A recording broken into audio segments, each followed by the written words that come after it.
This is America's oldest soccer tournament. Built in small towns with big dreams.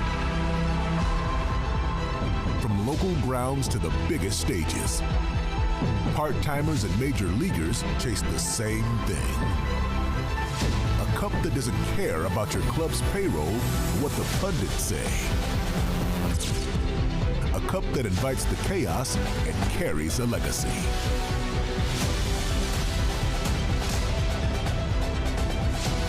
Under the lights, between the lines, it's one match at a time.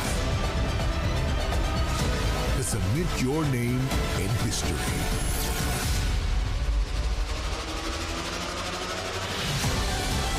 This is the 111th edition of the Lamar Hunt U.S. Open Cup.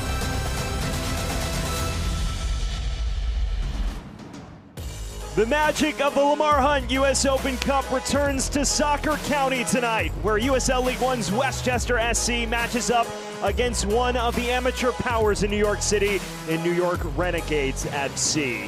The first round of Lamar Hunt U.S. Open Cup from the stadium at Memorial Field. Hello from Memorial Field. I'm Sam Goldfarb alongside the former U.S. Women's National Team standout Casey White. It's time to get a look at our starting lineups. Casey, a Westchester squad that rotates a bit against a very skilled Renegades 11. And a team in Westchester that wants to possess. So Charlie Dickerson and Max Jennings will be important behind the ball in defending transition. But you mentioned the insertion of Armas and Bauman. They'll be important in dictating tempo with McGlynn there in the central channel. Watch for Dean Guzin, who will look to score goals. For the New York Renegades on the flip side, you've got Junior Rosero up top. He will look to show some 1v1 flair. Dylan Woods will look to join him in the wide channels. But their ability to keep the ball through Milton Campos is something that will be important for them to continue to compete tonight. It is a squad that will look to handle the possession battle against a Westchester team that, to their credit, also chases it themselves. An excellent matchup in the state of New York. As we step aside, we'll be back after this short break.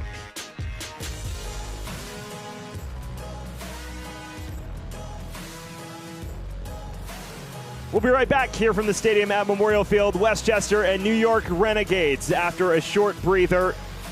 An in-state clash between amateur foe and USL League One opposition. Stick with us. We will be right back from Westchester County.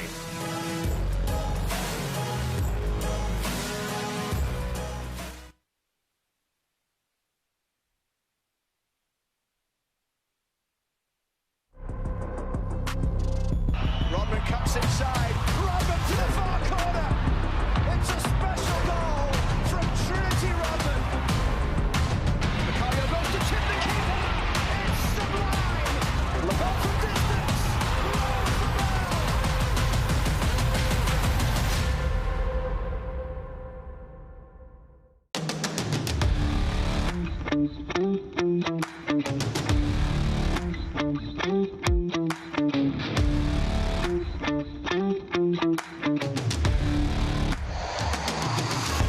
down, sliding through, it's a chance for Anthony.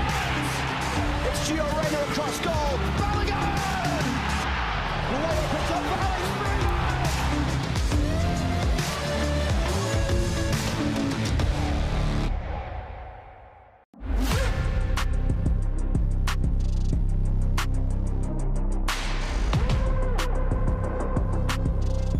Rodman cuts inside. Rodman to the far corner.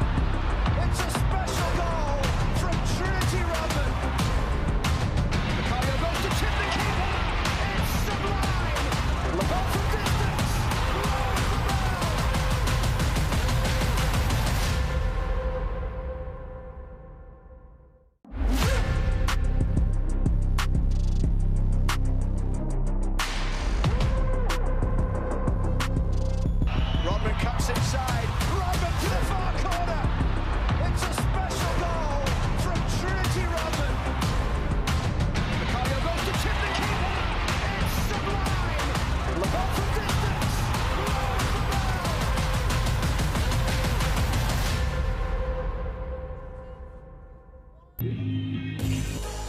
We welcome you back to the stadium at Memorial Field in Mount Vernon, where we are just about set to get round one action in the Lamar Hunt U.S. Open Cup underway between Westchester SC and New York Renegades FC. A first ever meeting between these two squads in the nation's premier cup competition. Sam Goldfarb alongside the former U.S. Women's National Team standout Casey White. This should be a fun one between a pair of sides that, as you mentioned, both want to boss the ball. Definitely, and it'll be a battle of wills in that area, and also who can deliver on the moments they do create. We'll see who can get the upper hand from the jump. We just await our referee's signal to get everything underway here from Westchester County. Our lead official is Lionel Brito, his assistants Brendan Fannings and Ian Reed. Gerhen Dolgun is the fourth official tonight. And we are underway here from Westchester County. Well, it may be a false alarm as the players are just staying warm here. Well, Westchester is ready to go. They're knocking that around. It must be a little chilly getting ready to go.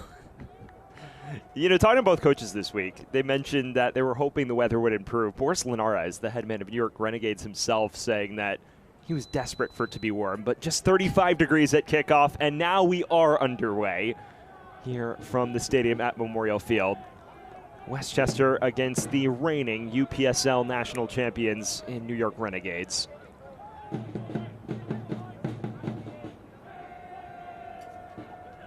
Zero. Early foray forward from the visitors here.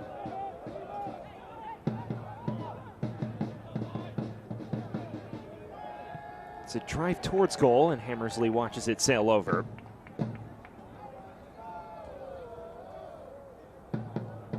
What is a Westchester side that is still looking to find its footing in USL League One play? A squad that has dropped points in each of its opening two contests. Is a team, though, that showed some promise last week against Charlotte. Were caught at the death and were forced to settle for a point in that fixture. But George Jokai optimistic about the future of this club as the season wears on. He says it's a process that we're building here. You can't get too high or too low early in a season. Even if you start with wins in every contest, it's way too long of a season to get too up on that. But you think about, are you creating chances? Are you playing the style of play you want to see? Because that eventually usually turns into results. And of course, George Jokai, a first-year head man, still looking to instill that desired style. As mentioned, balance is the name of the game this year after the Golden Apple conceded the most goals in USL League One a season ago. There's Max Jennings carrying it forward for Westchester.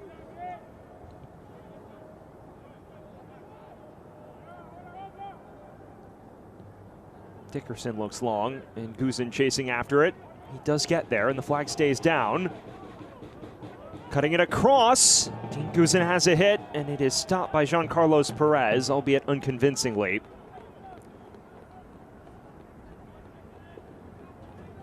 Well, strong start here for Westchester, a team that scored inside the opening minute a week ago. Well, a big key is going to be about tempo, and tempo doesn't always mean going quickly, but when they get in the final third, they're looking to up the pace. Armas, first-time starter for Westchester.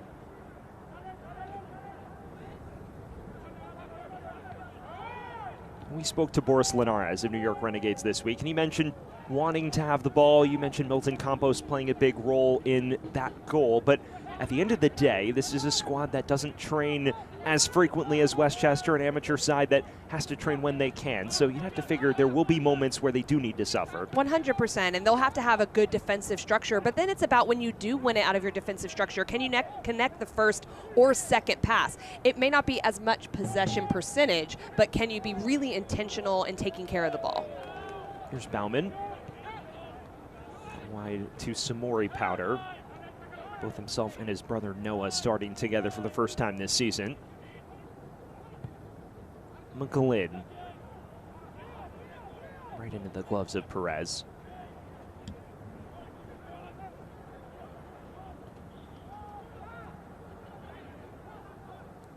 This is a New York Renegades squad that, as we mentioned, one of the top banner programs in the amateur ranks in New York City, and they've become a juggernaut of late. Last season, finishing third in the UPSL's Northeast American Division before ultimately winning the playoffs there. And at one point, en route to that national title victory for the first time ever, won 8 consecutive knockout games. So this is a side used to playing under pressure. And Boris Linares mentioned that to us this week, as there's a chance brewing here, and that flashes well over the bar. You're seeing some signs of life from Renegades here. Well, they're doing really well when they get it into the opposite side channel to get numbers above the ball. That's part of picking your moments as well. When there is clear possession, can you have some willing runners above it? And they're creating some opportunities, just yet to get it on frame. You wonder how the mentality carries over from a side that played those 8 consecutive knockout matches. Boris Linares was extremely relaxed going into this because he says they're used to that type of environment. Battle tested, and so much of playing the game at the highest level is about the mentality side. It's not just about the tactics, it's not just about the physicality, but the mentality of how you approach games, knowing you're not out of it, continuing to fight. So if you can marry all those things together, which they've shown they can do in certain environments, then you can always be a contender. Starting the match out of possession as Westchester looks to assert themselves. So I was addressing tempo earlier. Westchester looking to go really quick in the final third, but they're being really composed out of the back. That can draw out the New York Renegades, picking moments. When do we slow it down versus when do we speed it up? That helps them be more predictable.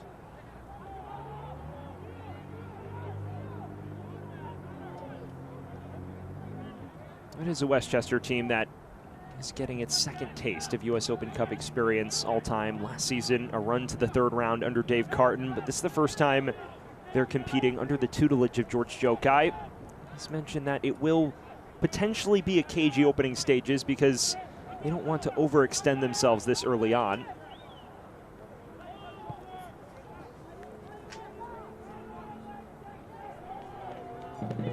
Guzin. Out wide for Noah Powder. That knocked away. Maybe an opportunity to break for New York Renegades. Quick ball forward from Rosero. It's read well by Dickerson. Well, this is a moment here where they can look to go a little bit quicker, Westchester, if they want. They obviously want to just keep it in possession, but once some numbers commit forward for the New York Renegades, we're already seeing they're not going to just sit into a low block. They're going to play in a mid block and send numbers forward. There can be opportunities in attacking transition to take advantage of the spaces that they vacated.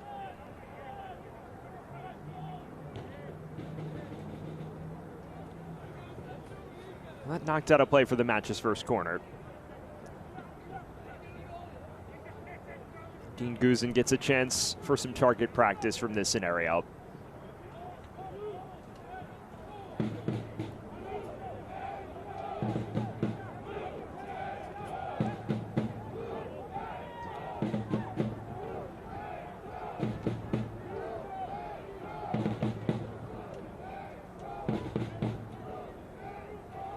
Outswinging ball this time.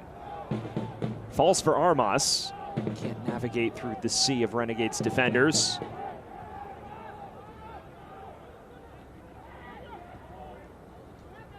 And now knocked wide.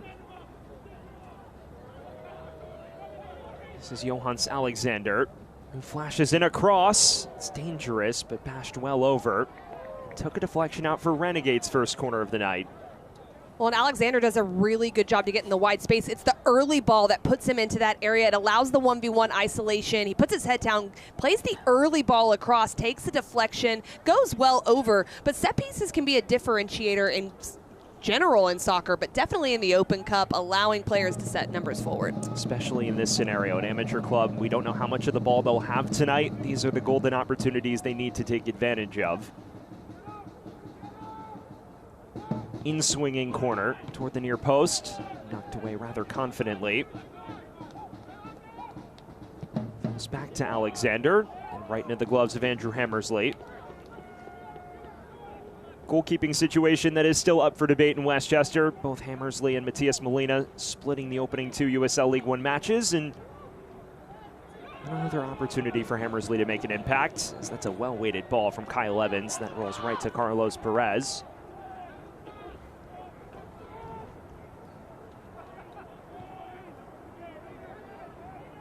Well, inside the opening 10 minutes, for those joining us, we welcome you to the stadium at Memorial Field in Mount Vernon, New York. Sam Goldfarb, the former U.S. Women's National Team standout Casey White on hand. Westchester looking to advance in the tournament for the second consecutive year against a team that is also making its second ever appearance in New York Renegades. They fell a year ago at Columbus Crew 2 in 4-1 fashion. Boris Linares himself mentioning to us that he feels that that was a learning experience across the board, knowing that you can't switch off at any moment. You need to be switched on for the full 90. It was just a few lapses in concentration around the tail end of the first half that cost them, down 2-0 going into halftime, courtesy of 2 goals in the final minutes of that opening stanza. Could never rebound after that. Well, there's such high levels of coaching at any level in the game, and you set your team up tactically, but it is hard to account for those individual moments or those little lapses as fatigue can set in. So what you hope is that by having those things happen, you learn from it, and you get this other chance to go in of how do you organize on set pieces, how do you get your cover defensively, things like that. So you don't allow that to happen when you get the second opportunity. So far, their organization has looked pretty strong. It has. I think when it's not looked as great is only because they're committing numbers forward when Westchester looks to go in the counterattack, but you'll have to see players behind the ball like Solano, like Caceres as the center backs who are ready to defend on their own with players coming at them. Here's Jennings for Westchester. You mentioned Caceres for New York Renegades. He's the captain. He organizes everything. There were questions about his fitness today, dealing with a lingering injury, but in the squad, and glad to see him.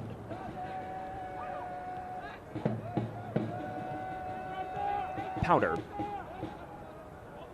Well, what we're seeing in the possession from Westchester as they get into this 3-5-2 system with McGlynn going between the 2 center backs, getting both Powders up on the wide channels. The wide channels will be really important for them. They can get into those areas looking for service to make it difficult on the Renegades. That's Alexander looking to break the other way for Renegades. It is an ever-growing trend, the 6 dropping into the back 3 whenever teams build. Well, there's so many different areas that the 6 can manipulate space from. One's between the center backs. They can go into a false outside back position. It's all about getting your outside backs higher up the field so you can create number advantages. And that's usually one of your players that's the most comfortable on the ball, understands tactically how to manipulate defensive blocks. And so it's so far working pretty well. Bauman's penalized for this challenge. Well, a new development for those that were curious. Not included in our initial 11 that we were given was Johannes Alexander, but he starts tonight. He was listed as not dressing, so the magic of the cup. And he's been on the ball a lot, so we'll give him credit. He's been in this near side channel, going in the 1v1s, getting the changes of point to his side. So not only is he in there, but they're looking for him, and they're getting him the ball early and often. Seems to be their key outlet on the left flank against that press.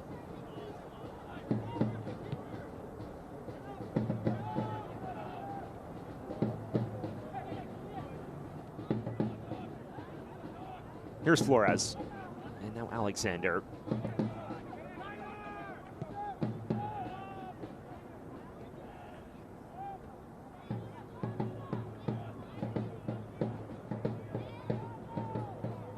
Return ball upfield, and Armas covering his tracks well. Good counter pressing, though, from Dylan Woods going into that area. I like that underlapping run. It didn't quite happen because of the good defensive work of Armas, like you said, but then the immediate response to make sure they try to lock Westchester in. Those are the moments that are going to be important. You can't always step and press against Westchester, but there's moments to try to do so and dispossess high.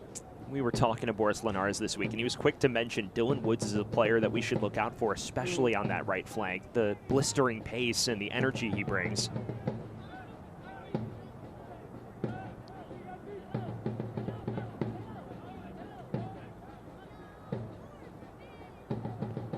You have to wonder how many of the first-year pros for Westchester approach something like this, especially the players on the fringes of the squad, because this is their first test of professional knockout competition.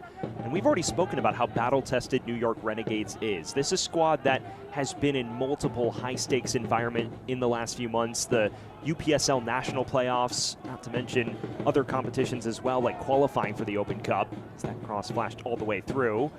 And Powder manages to keep it on this side of the field. Pressure comes in many forms, and you don't really ever step on the field as a player and not feel it from some direction. Even if you're an experienced vet, you may not experience it as, okay, this is the Open Cup, I've done this before, but at the end of the day, you might feel like you have to lead the team, or there may be something else that comes into play.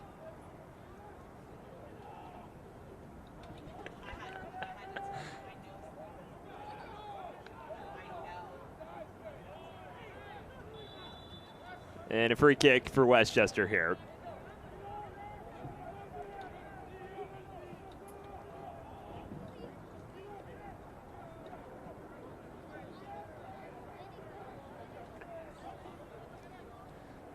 It's the first major set piece for Westchester free kick wise. They've had a couple corners to their name.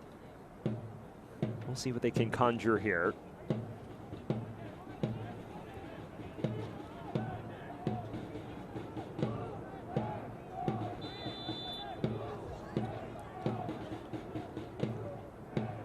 It's Guzin who hooks it in.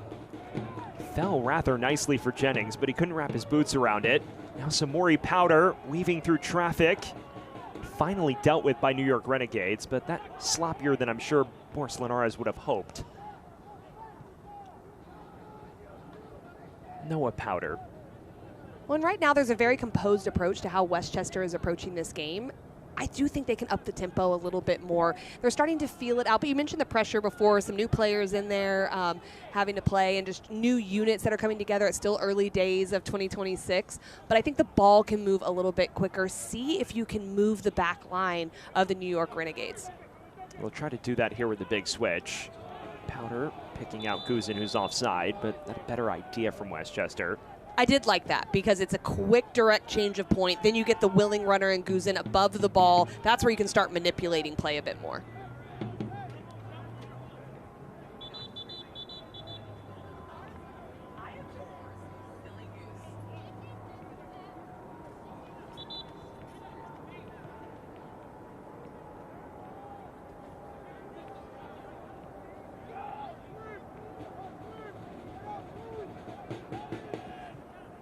Well, just over 15 minutes gone here from Westchester County. Sam Goldfarb, the former U.S. Women's National Team standout, Casey White on hand here at the stadium at Memorial Field. And a cagey one early on between Westchester SC of USL League One and one of the banner UPSL squads in New York Renegades FC. Signs of life from Renegades on the break, but Westchester controlling the pace of play so far. Well, when they get on the ball, New York Renegades, what I like is that they're getting runners above the ball. They're not looking to just sit in and defend, which, hey, that's fine too. That's a tactic that can be really good against competition and can frustrate your opposition.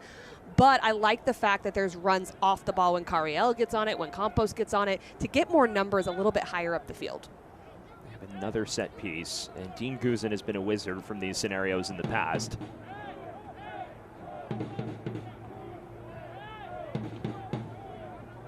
Seen some suspect moments defensively from Renegades against free kicks. It'll be Armas now who delivers. Takes an awkward hop towards Daniel Burko, who's a footstep behind it.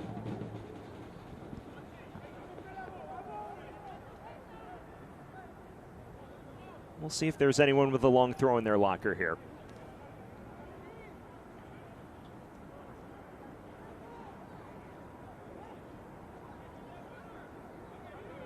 Alexi Armas is certainly preparing for that scenario. Arcs it in. Flick on header, and it is far too tight on John Carlos Perez.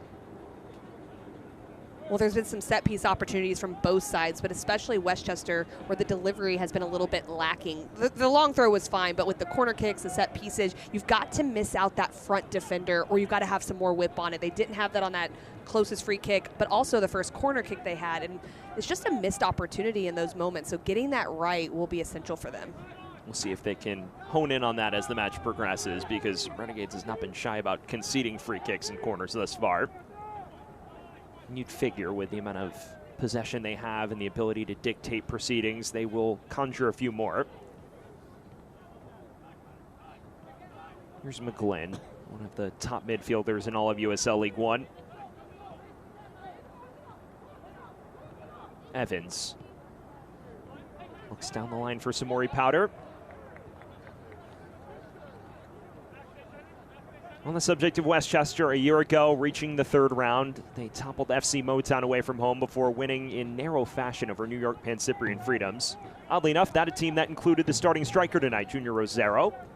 And then they fell to Detroit City in a thrilling affair in which J.C. Obregon Jr. scored an absolute worldie in Detroit. Ultimately fell in 3-2 fashion in the third round, but rather respectable and compared to how the league season went, it was definitely a more optimistic prospect across the board. There's Rivas. And Matthews Cadiel, who's one of the top players on this squad, according to Boris Linares. Well, this is where you see the technical execution we were talking about earlier, where there are moments to possess. You can tell that they're not just trying to force it up one channel. First, it was the change of point into Cariel. Then he decides, let's build a little bit, get numbers a little bit higher. So you start to see that. I think finding his feet early and often will be important for the Renegades. He's a player that dictates everything from a creative perspective, according to Boris Linares. It's a very heavy contingent of players from last year's UPSL National Championship team that return for this year and compete in yet another U.S. Open Cup. Of course, last year competitive for about 40 minutes against Columbus Crew 2 before things unraveled. It is a side that has yet to notch its first ever Open Cup victory, at least in the tournament proper. This launched for Samori Powder.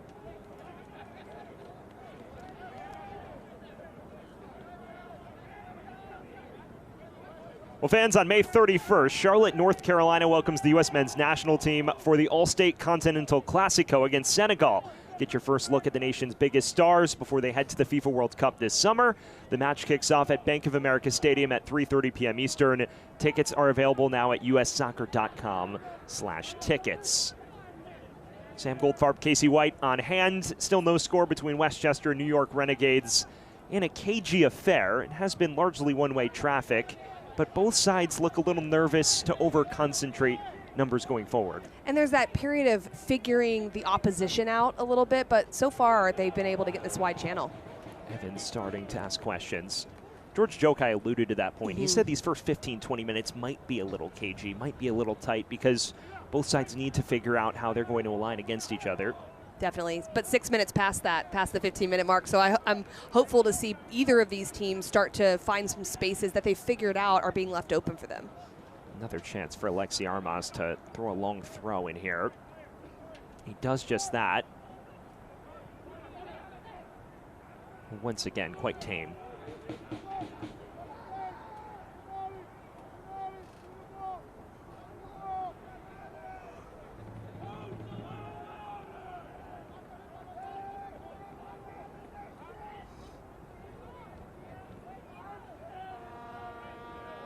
Here's Woods.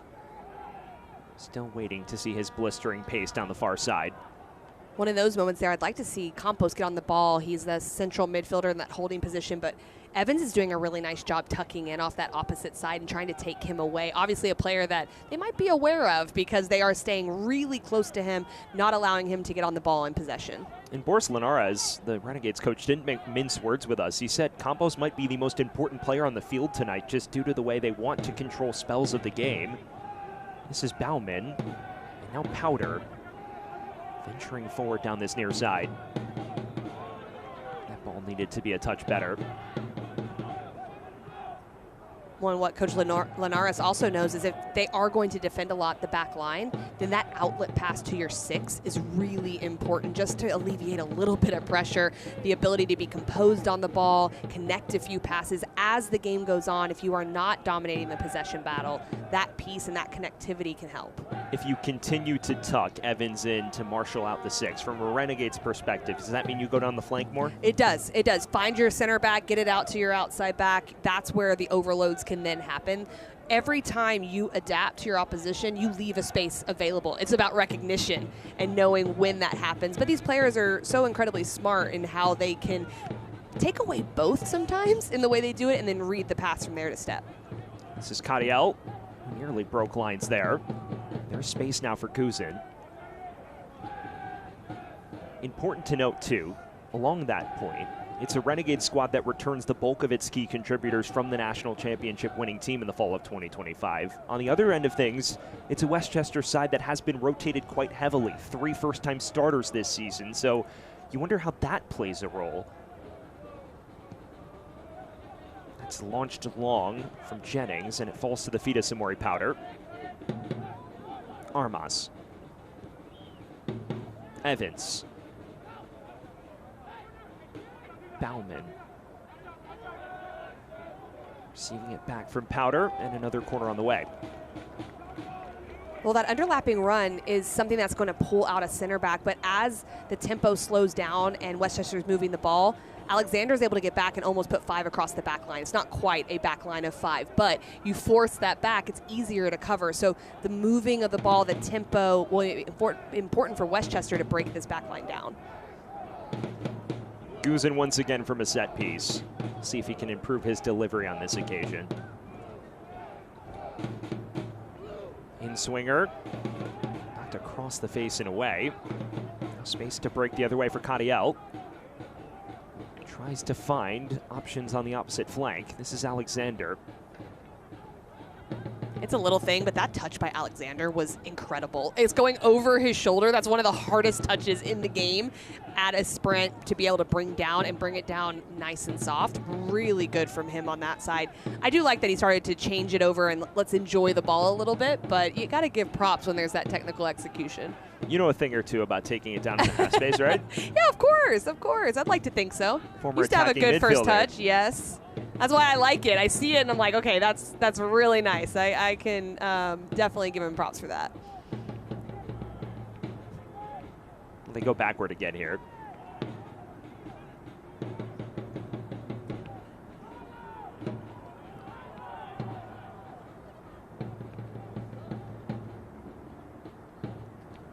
"25 minutes gone, midway through this first half. We still have yet to see either side create a clearing chance. You've mentioned the need to increase tempo. You feel like that'll be the primary point of emphasis for George Jokai if this persists to halftime? I do think so. I think that the tempo is the piece that is missing in this game. I love the composure from Westchester, but if you're going to try to create goal-scoring opportunities, you do have to pull out defenders at some point. Give the Renegades credit. They're very disciplined defensively right now. They're staying in their shape. They're stepping to press. They move back into their position again. So when I say increasing tempo, it's got to be quick off the dribble, move the ball 1 and 2 touch. Powder was looking for Daniel Burko there, who's left on an island. You see those numbers on your screen. Westchester dominating the ball, but very little to show for it at the moment. And now it's given away.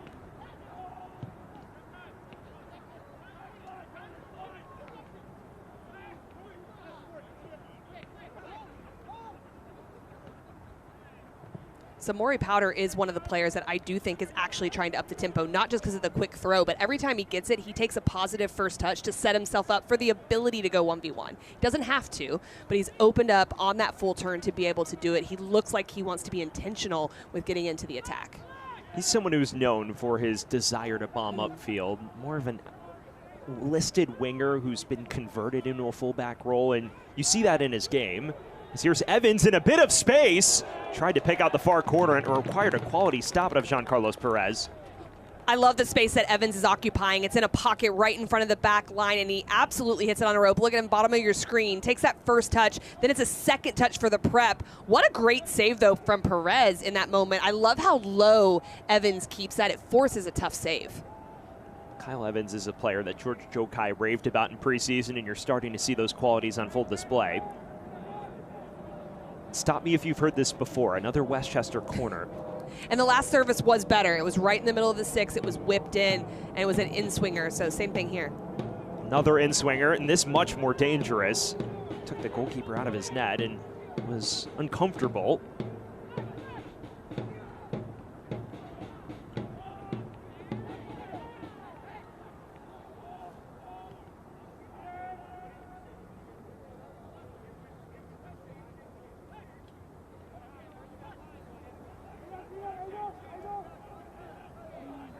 Something to keep an eye on, too, is Rosero just staying up top. He's not really joining the defensive structure as the one center forward. The ability to counterattack as this game goes on. If Westchester shows frustration, they're not at all right now. They look very composed. But him staying a little bit higher is kind of giving him the green light to look to go in the counterattack for the Renegades. I had a chance to talk to his coach last year at New York Pan Cyprian Freedoms, and he raved about Junior Rosero. Talked about his work rate, his long-range strike with his left foot. Someone who can definitely be a problem. But last season with Pan Cyprians, he was dealing with nagging knee issues, so he only played twice as a substitute in that tournament. As that cross comes in towards Guzin. Falls for Samori Powder. runs it right into Jean-Carlos Perez, but that's much more promising from the Golden Apple. Alexander dispossessed on the near side.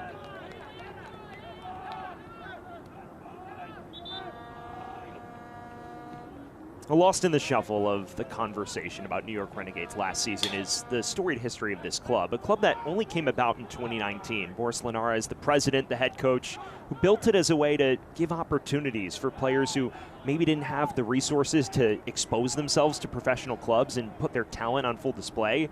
They've done that, but they've also built themselves into one of the juggernauts in the amateur soccer ranks in New York.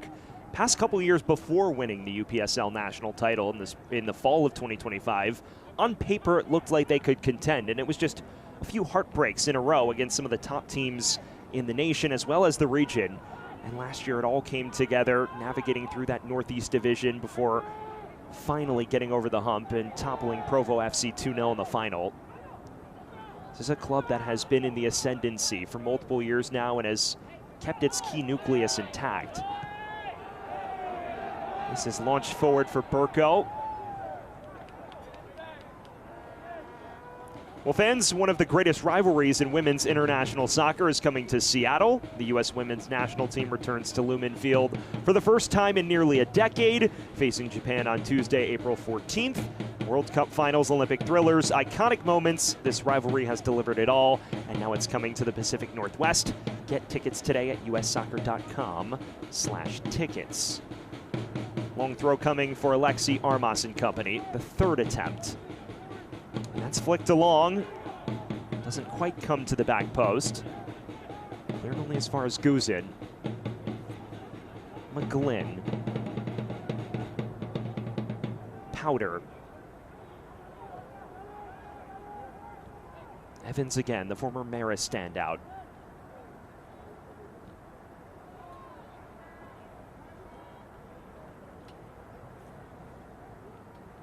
Well, 30 minutes gone, and it's more of the same for Westchester. Signs of promise in possession, but when it gets to the final third, things begin to bog down.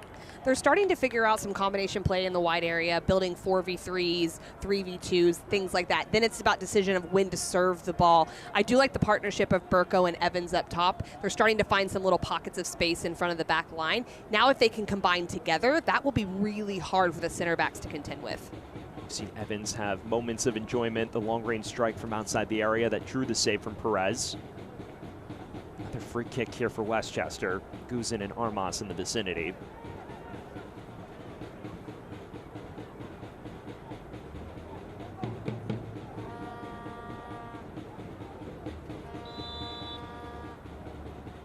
It's just Armas now, headed away at the near post. Renegades can't break though. A bicycle kick attempt. Appeals for handball from Daniel Burko. Waved away by the referee. And Burko chasing this, staying with it, brought down in the area, and the referee immediately points to the spot. Stonewall penalty, and Westchester a chance to open the scoring from 12 yards. And this, for me, is 100% a penalty. This is a good call. It's played in. And what Burko does, it's a good job. There's enough distraction. There's a mistake from Perez. No intervention there, so no foul. But then there, you feel like you have to make this last-ditch tackle. Really, he could have kept his feet in that moment as Burko was facing away from goal. Got to slow down. Clear penalty. Two legs right through the bag. There's very few referees who won't give that. Yes, and from that angle, you could see that the body positioning was right, and just leaving your feet with both feet going at the defender is pretty evident. Sets up Daniel Burko from 12 yards, looking to open his professional account for Westchester Soccer Club. Stares down the 33-year-old Jean-Carlos Perez. Key inflection point in the late stages of this first half.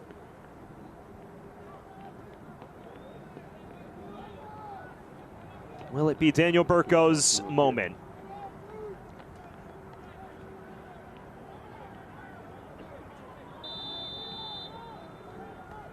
It's driven towards goal and rolled in by Burko. Westchester opens the scoring, and the man that won the penalty opens his professional account. It only feels right. Wins the penalty. That doesn't always happen that you're then okay to take the penalty kick, but they show a lot of confidence in Daniel Burko stepping up in that particular moment. This is how it came about, just a lot of confusion going on, a mistake from Perez, under a little bit of pressure, and then Burko puts his body between the defender and the ball. Penalty kick awarded, clear penalty, and then stepping up to finish it off. He goes to the goalkeeper's right, wrong foots him, very composed. He takes that little look right before he hits it to see where the goalkeeper, Perez, was leaning and just slots it in. Textbook penalty from a man who's made a name for himself as a goal scorer in the college ranks. Daniel Burko, 23 years of age, a native of Lovenstad, Norway, who was excellent in his loan season with Hofstra this past year, scoring double-digit goals and scoring against his former team in Syracuse in the NCAA tournament. Now he has scored for the first time in Westchester colors. Westchester 1, Renegades 0, and we'll see how that changes the run of play now. Here's Rivas. Looking wide, and first to it there's Jennings. I also like the fact that a new penalty kick taker took it. McGlynn has taken it earlier in the year against One Knox and was able to make it. You would think that you want to put your best foot forward to make the penalty, but there's multiple players on a team that are very confident in front of goal, and this allows another player to feel good, get that first goal that they need, because you're going to need a multifaceted attack. So I like that decision that he was able to step up. And builds Burko's confidence, someone Exactly. who had been waiting to open his account, and now he does. And if there was scouting done, which I'm sure there was, you have a new penalty kick taker, so all of it was really well done. Guzin just left it dangling here.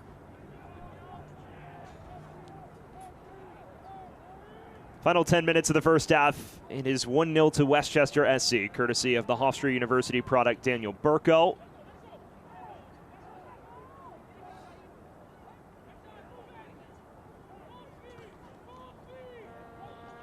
And Westchester can relax a touch after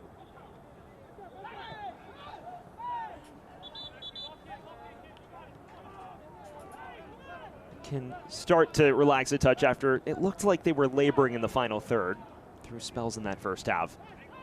Well, now this next 5 minutes is critical for both teams. You're going to expect the New York Renegades to try to step a little higher, but I'm of the belief that they need to be careful not to concede the second goal as well, because they've looked really nice defensively, structured, compact, condensing the spaces. It still gives them an opportunity when they stay close to go forward and create opportunities forward, but if you're Westchester, go for it. Burko's doing just that. He picks out Powder on the near side, who drives it across the face. Maybe caught between two minds there.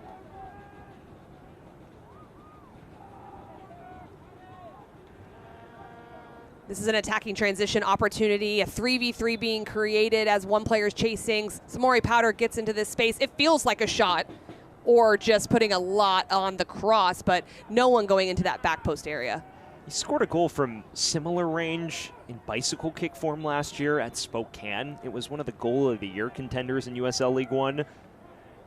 That always felt audacious, though. Well, that definitely felt like a cross. The way he hit it with more of the inside of his foot as he's curving it around. I don't think you're mishitting it too often at this level that far out. So it does look like a cross, but no runners in that far post area, so not the right space. Here's Cadiel.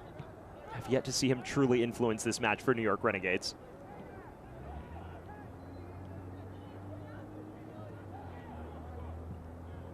And that's driven goalward. No real issue for Hammersley. It'll be interesting to see where the line of confrontation is for the New York Renegades. Do they stay a little bit higher and try to press? That could help them, but at the same time, it exposes that space that's behind their back line as well. In this position, how do you effectively exert pressure on Westchester without compromising your defensive solidity? You really can't completely do that unless you all go. It takes all 10 players condensing the line and going with clarity, knowing where they're supposed to step. So especially getting closer to the halftime whistle, I think it's about keeping it at 1-0 at this point and not overextending too much in this first half. It does feel like this is a big period that could define who progresses out of this first round fixture. Westchester squad that, albeit in limited sample size, is unbeaten against lower league sides in this competition. The only match they've lost came to Detroit City in the third round last year. Wood's looking to change that, but he's well offside. It was actually Rosero giving chase.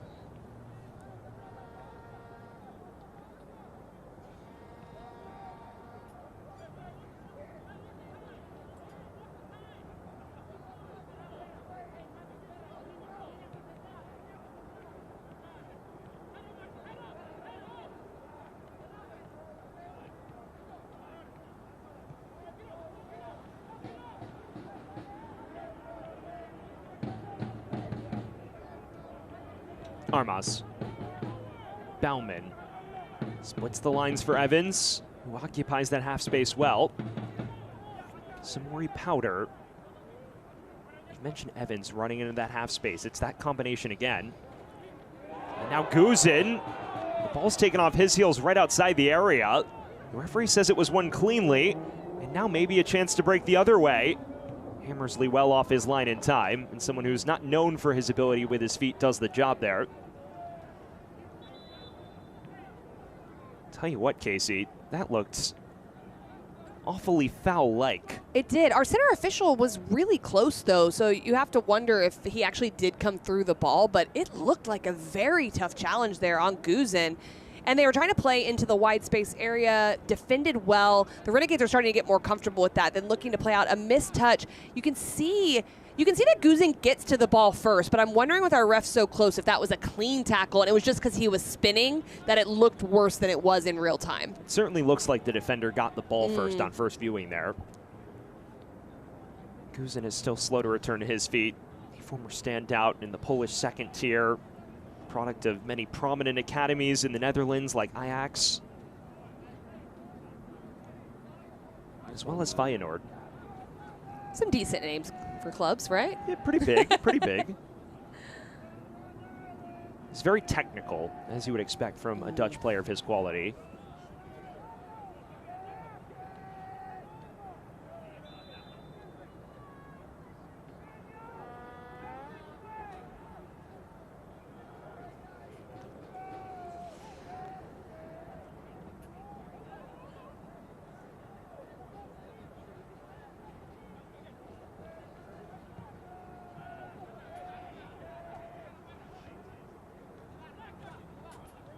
Alexander.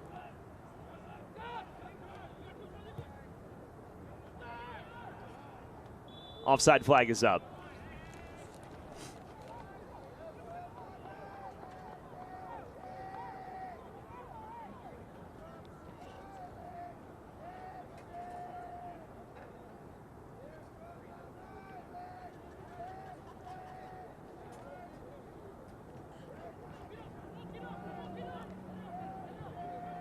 Final 5 minutes of this first half. Westchester, a goal to the good, courtesy of Daniel Burko from the penalty spot on 34 minutes. And continuing to push on here against an amateur juggernaut in New York Renegades FC, a side that is the reigning UPSL Premier National Champions, defeating Promo FC 2-0 in the final. Part of a Herculean run, 5 playoff matches, in addition to multiple U.S. Open Cup qualifiers. Remember, they qualified for this competition out of the first round of qualifying. So they played many high-stakes situations as Evans ranging through the defense, and he draws a quality stop out of Jean Carlos Perez. Well, it was a lot of individual effort, playing it around one side of the defender. You'll take a little look right around the right side, goes around the other, very creative, then gets in a compromising situation for Solano. It looks like it goes right off the crossbar. A goal kick was rewarded to them, but I thought he got a touch as well, Perez. It looks like it did go off the crossbar. No touch from the goalkeeper. It's a question of whether or not he would have had it covered had it been on frame. I think Evans has been a bright spot. I've liked his individual effort and just dipping his shoulder around Solano. It puts Solano in a position that you got to decide whether you want to foul or you want to let him go, and he decides to let him go in that moment, and that's why he's able to get the opportunity. George Jokai himself said that Evans had stardust littered all over him in the preseason. You're starting to see why. This is a low cross in. It's dealt with by Dickerson.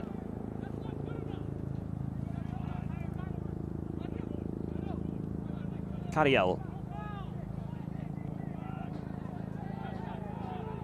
Now center backs joining the attack. This from long range, and it did not miss by much. It's this is really nice because the back line of Westchester and the midfield were retreating towards their own goal. Good change of point, good prep touch. It's out of his feet for Caceres. That is well struck. It's the prep touch that allows it because he had so much space. He's able to get power behind it on the strike. 36 years of age, not playing at 100%, according to Boris Linares, and still popping out near worldies like that. It was really nice. I loved that strike. I actually thought that was sneaking in that far post area. He's a native of Asuncion in Paraguay, spent years in South American football before most recently playing with Valley United in Nisa. Here's Evans, one of the brightest spots on the pitch. Samori Powder floats it in. Was looking for Burko, who is a couple of footsteps shy of it. Well done from Perez to cover that space behind. This is nice.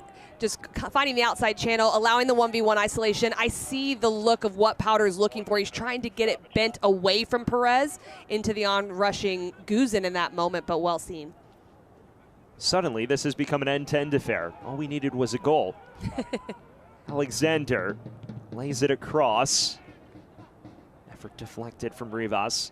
Well, and that's why we were talking about that next goal is so important, and why I would be urging Westchester to try to get the second one, because the New York Renegades, they've been here before. They understand how to come back from games, and they're just going to continue to push as they keep it close. This is a side that also is renowned for its resilience. During that UPSL playoff run, at one point, we're down to 9 men in a match and won it. That came against their arch rivals in their division as well. So they're no strangers to scenarios like this. That against New York Braveheart. Now they play this cross in, and it's right at Hammersley. All eyes on the fourth official as we wait to figure out how much time is left in this first half.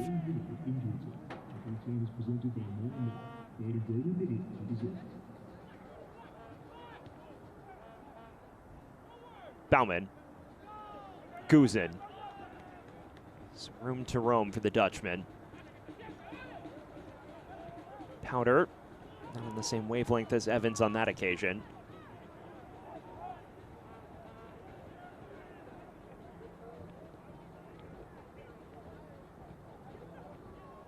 Broken up by Guzin. Well, in those moments, I'd like to see Noah Powder a little bit higher. There's no real reason to retreat into the back line. He could have been all the way up on Woods, trying to counter press, keep them in their own defensive half. Well, the halftime whistle sounds. It's a strong first half performance from Westchester. They grabbed the opening goal, but you can't help but feel that maybe on a different night they could have produced more. Definitely. I think it's been a good approach by them. But for the New York Renegades, I think they're going to build into this game. They go into halftime, try to make some real good decisions on how they want to attack the central channels. Well, at halftime, our scoreline reads Westchester 1, New York Renegades 0. A goal scored by Daniel Burko, making all the difference through 45 minutes. We'll take a quick breather here from the stadium at Memorial Field, and when we return, a look back at our first half.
box office, every single one. All of them.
Happy birthday to those celebrating here with us at Memorial Field. We hope it's your best one yet and appreciate you celebrating with us.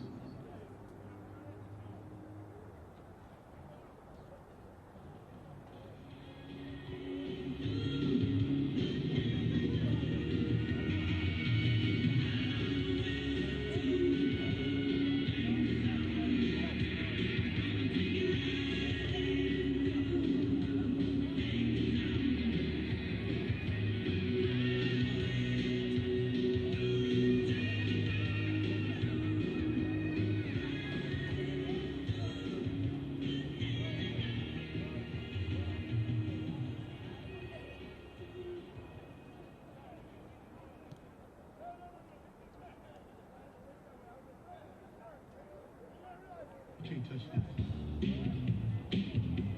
You can't touch this. You can't touch this. Registrations now open for our Youth Academy tryout scheduled for the week of April 13th. Scan the QR codes on the posters around the stadium or visit our website to sign up today.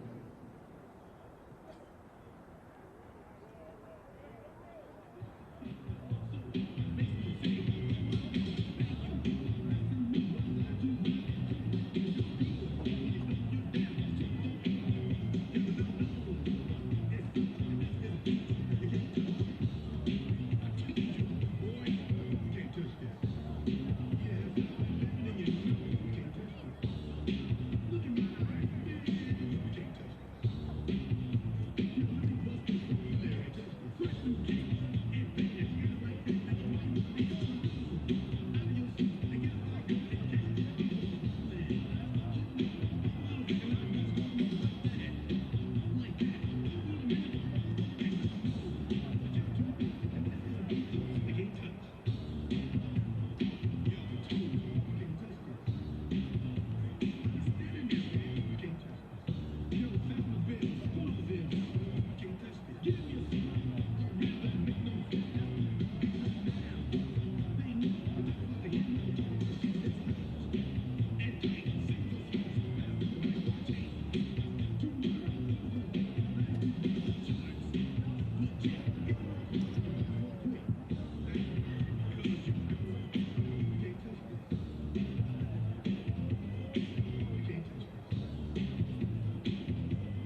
Attention fans, as you enjoy the match here at Memorial Field, we kindly ask that you do your part to keep our stadium clean.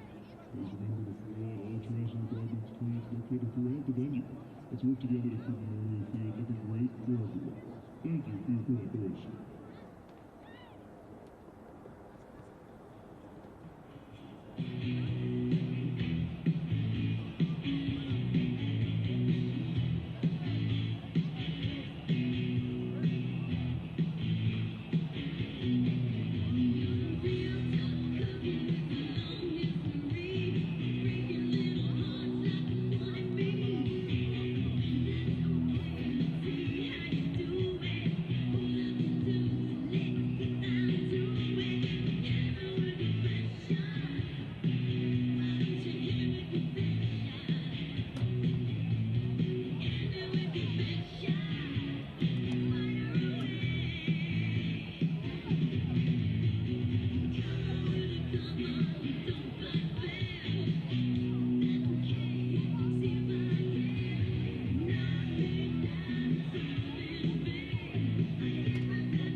We welcome you back to Westchester County. We're at halftime in round one of the Lamar Hunt U.S. Open Cup. The Golden Apple hold a 1-0 lead over New York Renegades FC. It's time to get a look back at our first half highlights. It's a story of Westchester dominating the match, and they finally break through shortly after the half-hour mark. They started with a lot of possession around the back three in their build, but then they started to find the channels in the wide areas. This was the first opportunity getting in, the cutback cross to Guzin, and a really good save from Perez early on. He was actually going to his left, had to come back to his right, make sure there's no corner kick given up. But Westchester would build into the game. Evans was a big part of it, a great strike from distance. He's finding those little spaces, those pockets in front, that's forcing some opportunities and some set piece and corner kicks as well. It was a constant onslaught. They struggled with set piece delivery a little bit in the first half, and then the penalty occurred. An error from Perez, and this sets up Burko from the spot. And Caceres is in that moment where he's trying to recover, causes the penalty, and then stepping up. Really nice finish from Burko, very composed, going with the right foot and wrong footing Perez. Strong penalty, that the difference-making moment in the first half. And when you look at the first half stats, it is a story of Westchester dominating the bulk of play, but on a different night, maybe it's 2 or 3 goals. But Westchester has to be careful because the Renegades figured out how to get 5 shots. They have sailed either just wide or over the goal. It's a little misleading, that 0 on target, though, because they have been quite close. The possession may not change. I don't know if they'll up it from 36%, but I do think they have a few opportunities in them. Especially in the late stages of that first half. You saw moments where Cadiel, even Rosero got in decent spaces. It's now a question of whether or not they can exploit those spaces. And we just await our referee signal to get everything back underway for the second half of play. Westchester SC and New York Renegades FC for the first time in U.S. Open Cup action. It is a much more narrow halftime deficit to the one that Renegades faced a year ago. Boris Linares mentioning that defeat at Columbus Crew 2 is a learning experience. We'll see how they battle back after conceding in the late stages of the opening stanza. Casey, if you're looking at this fixture from a Renegades perspective, what is the key to flipping the script? I think that they have to figure out how to get someone a little bit higher with Rosero in transition moments or in the build. There's only 2 players in the center of midfield in Armas and Bauman because McGlynn goes and sets play in the possessions areas. So I think that they can get Cadiel a little higher, get him on the ball, they may have more of an attack going forward.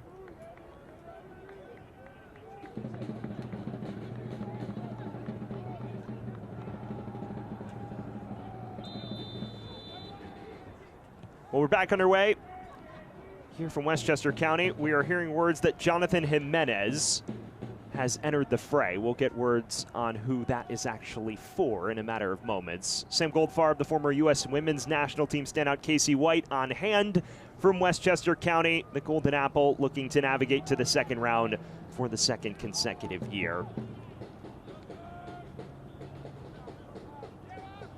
Samori Powder vacating for Jimenez. Samori Powder was playing more of a right back role, so he's replaced by an out-and-out winger in Jimenez, the Hartford Athletic loanee. I don't mind this change, even though Samori Powder did get into advanced positions and I thought had a good first half. There's clear possession from Westchester. They're building in a 3. Samori Powder was basically a winger that entire first half, so this makes complete sense. They've been dropping McGlinnan to deputize for the fullbacks bombing forward. That's the story of the entire first half. Exactly, and if the trajectory of the game changes and they are forced to defend more in a 4-back, I'm sure we'll see Jimenez go back in there, or a central mid can slide into the back line in those scenarios. We were talking tactical trends to counteract that. You mentioned McGlynn dropping into the back line on every occasion in the build. We'll get back to that in a moment as Evans has a hit, and it's right at Giancarlos Perez. But you were saying there's a clear tactical way New York Renegades can counteract that trend. It's getting someone in the pocket in front of the back line, because they can create that 2 versus 3 and bypass Armas, bypass Bauman in the midfield. It's a lot of space for the 2 of them to cover, and there's an overload of a 3v2 for the Renegades. But you have to have the ball enough to be able to allow that to build, because there are defensive responsibilities as well. So we'll see if they can establish the required possessional foothold to implement that, to win it back here. Here's Rivas. He's best known for the decisive penalty that secured their first ever U.S. Open Cup berth in the 2024 qualifying cycle.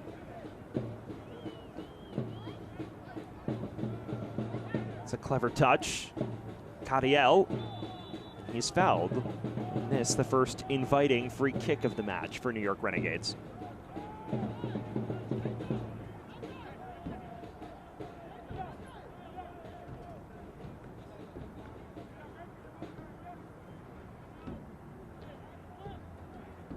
We'll see if they have any set-piece specialists in their locker.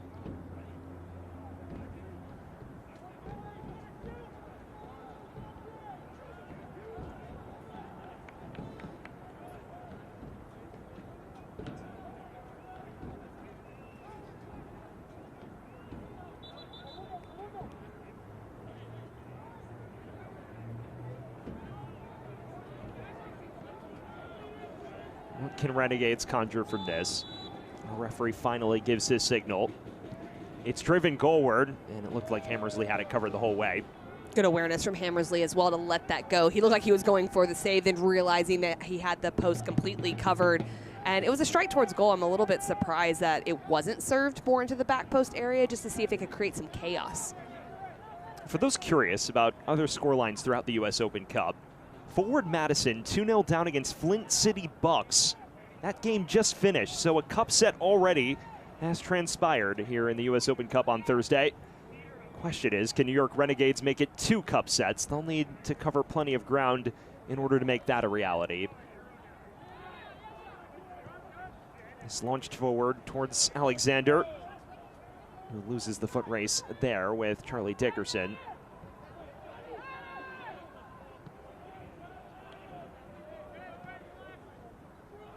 In other news, Lexington 7-0 up on Flower City Union.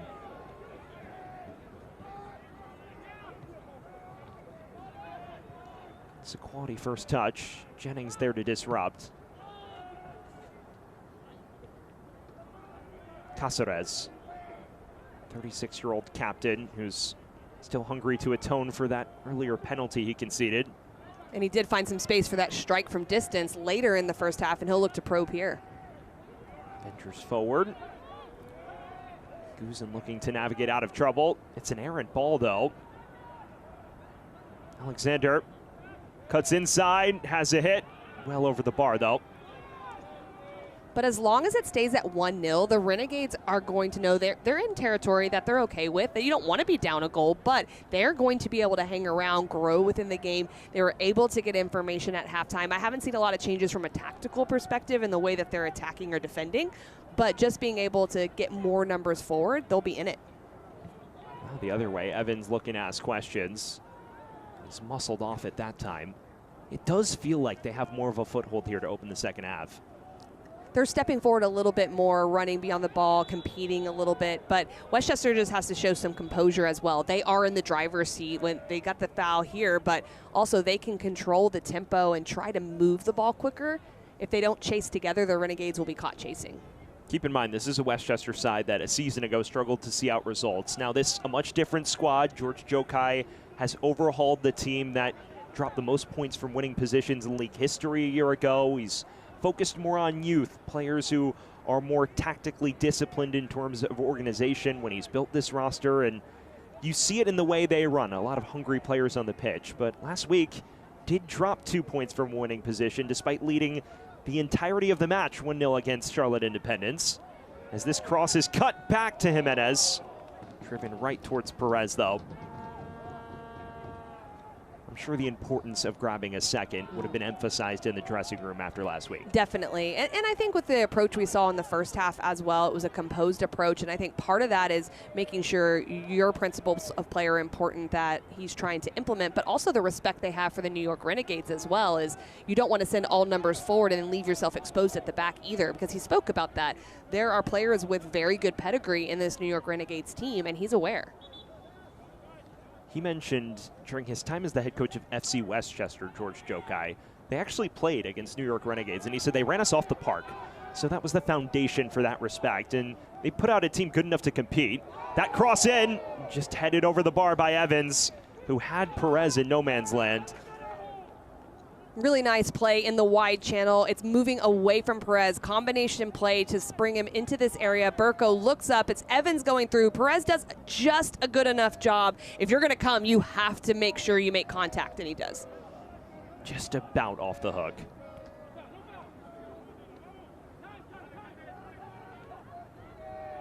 Rivas is dragged down.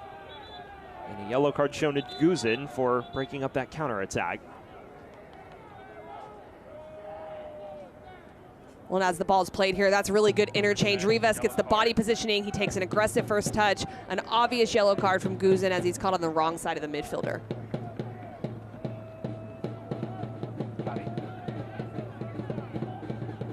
First yellow card of the match for either side.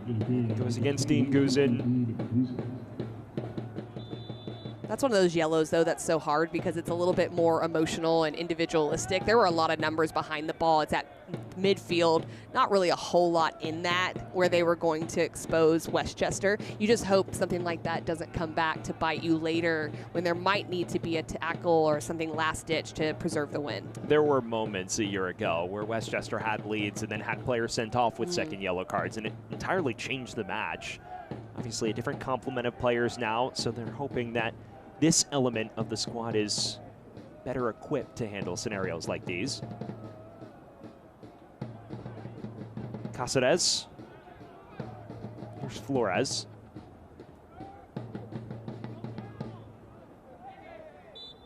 Woods is upended. Have yet to see Dylan Woods make that desired impact on the right side. He hasn't really been able to get more vertical runs going. And a lot of times, because he's in a position, they're defending in a 4-1-4-1, so he's a little bit further back. Because he's further back, his starting position is tough because he's not in that 9 role where Rosero is, where you could probably just play a long ball and spring him all the time. They play a long ball here.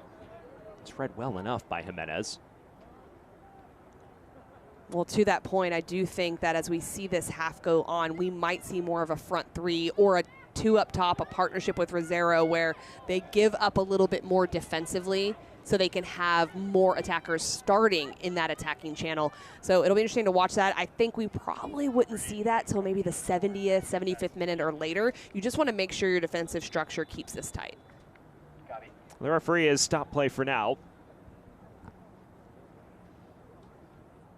And it appears we may be seeing changes in a matter of moments.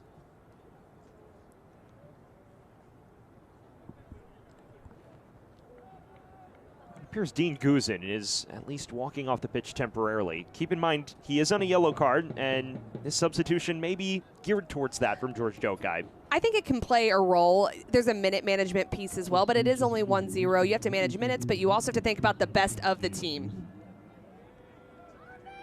It's Ermin Makic who replaces Dean Guzin, a relatively like-for-like swap going forward. Native of Yonkers, New York, someone who has been complimented in the past by the coaching staff last year for his constant desire and relentless work rate going forward. And he worked his way onto the fringes of the 11 as a result last year. I've seen him play a super sub role to open this campaign.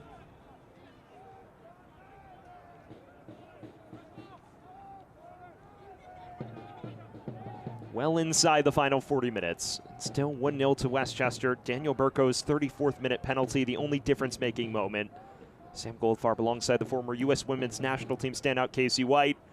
It's been a match where Westchester's been on the front foot, but New York Renegades showing some bite the other way in this second half. As Woods skips past one challenge and continues his run. Rivas. Cariel looking to split the lines. Nearly did so for Milton Campos. The run of play has seemingly switched in the wake of the restart. I like that decision just to play it back a little bit, settle things down. You can see Evans stepping to press in those moments, but this type of possession allows Woods to get a little higher up the field. Woods is chasing after this now. Hooks in across. A turn from Rosero. Just wide. That's what they're hoping for, is a moment of individual brilliance. They're playing in the channels, making Westchester go towards their own goal, just industrious, keeping it alive, making life uncomfortable for Westchester SC. And then you hope that someone like Rosero can pull off a goal like that, narrowly missing. It was Flores who kept the play alive, and it was Rosero who had the pop. Again, more signs of life from Renegades in a match that still remains on a knife edge.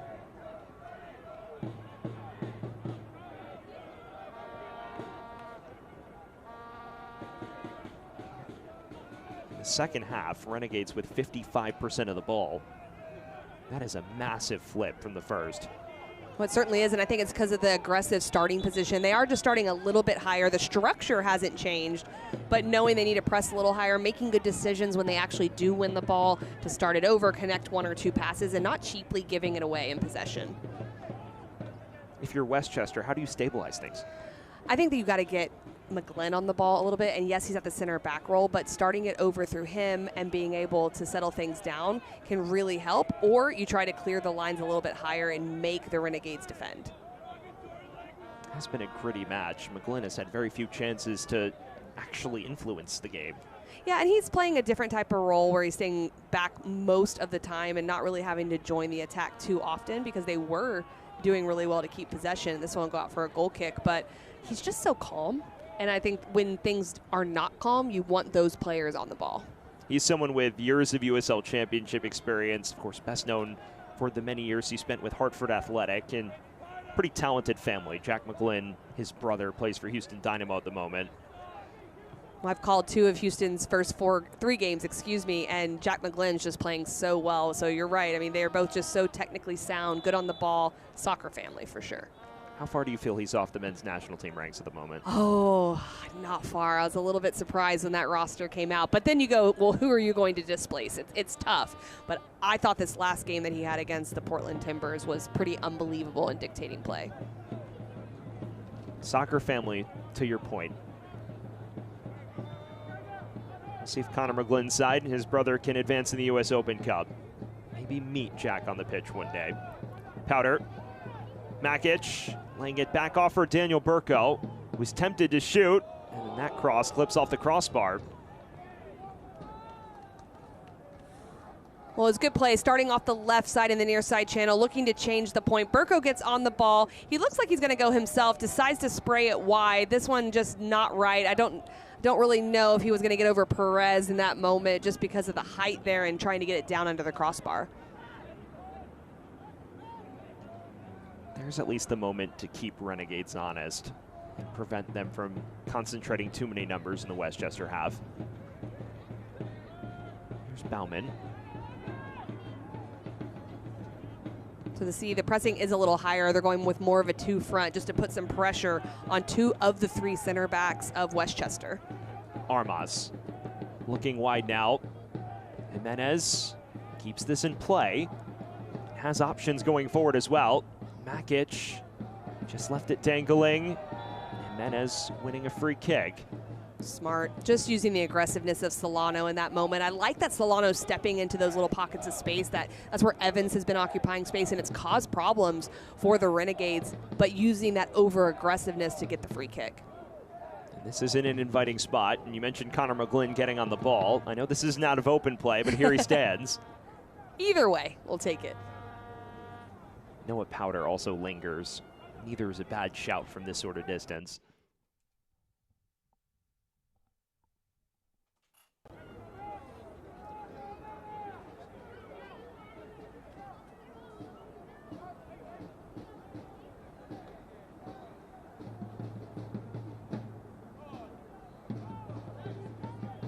Big moment in this period of the match. McGlynn and Noah Powder looking to add insurance from a set piece.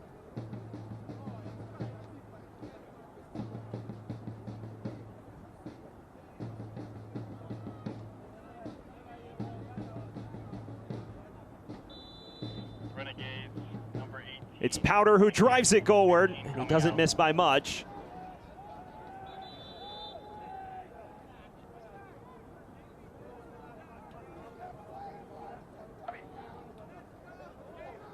Change taking place, the first of the night for New York Renegades as they go into their reserves.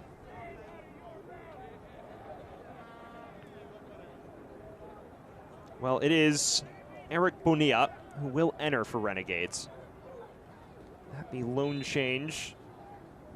Someone who's played in the college ranks in the tri-state area. Here's Evans. Headed along by Makic, and he replaces Francisco Flores. Got a change at right back. Burko wrestling for it, and this time he loses out to Solano. What Burko's doing is effective because they're very aggressive defensively going towards their own goal. He's getting his shoulder in. Still numbers. Jimenez across the entire face, and he had Powder waiting but couldn't pick him out. The other direction, here come the Renegades. Finally slowed up by Alexi Armas and company. Well, Eric Bonilla, the substitute, 25 years of age, joining after finishing his college career at Bloomfield College in the Division II ranks this past fall.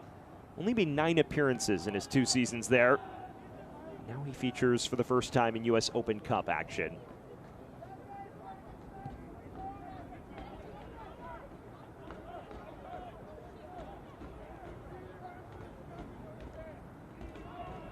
This given away cheaply by Hammersley. A real chance now for Renegades, and Dickerson there to mop it up. Important intervention by Dickerson, understanding there's a space he has to get into. There's only 1 or 2 choices that the attacking player can make in that moment, and he just has to fill that area when a mistake is made. Evans. Great feet. Dances past 2 defenders with ease, and now options in front of him. Goes wide for Powder.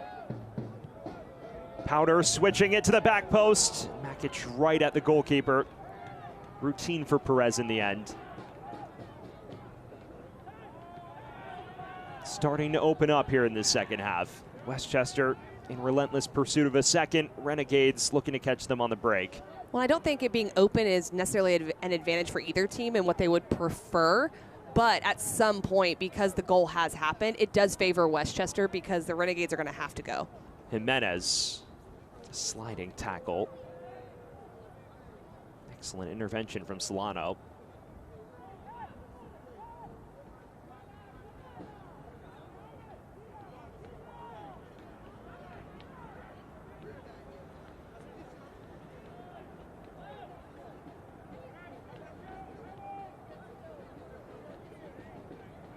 Important to note, George Jokai still rotating his squad in advance of a match in a few days' time, next week to be precise. So he has some time to recap or recover from this, but he's mentioned that there are some players in the midst of a busy week, starting with the game Saturday that need to be rotated as Burko's offside. And you wonder how many are minutes counts at the moment. Dean Guzin himself coming back from an early season knock, so he vacated early for Makic, and there are other players I'm sure he'd like to have down the line.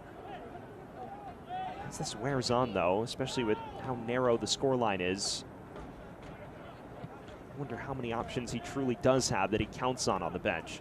Well, and additionally, on top of managing minutes is making sure you have depth as well that are played in. They're getting minutes on the flip side to be able to come in throughout a season and play substantial roles off the bench. So managing that piece, managing the emotional side of it, the confidence side of it, all of that comes into play. Not only just getting the result, but you're working to get the result with thinking about all those factors as well. It's also a few players' first starts. Daniel Baumann hasn't played all season, and he starts tonight, so got to figure there are minutes counts there as well. This effort deflected. Right at Hammersley, though. Well, one of the changes with Bonilla coming into the game, he's gone more into that right side of the 4-1-4-1 in midfield, which has put Dylan Woods at the right back position. That's an attacking substitution because they know Dylan Woods is going to bomb up that near side channel. So as they continue to grow in this game, watch for him to join Bonilla off the right side.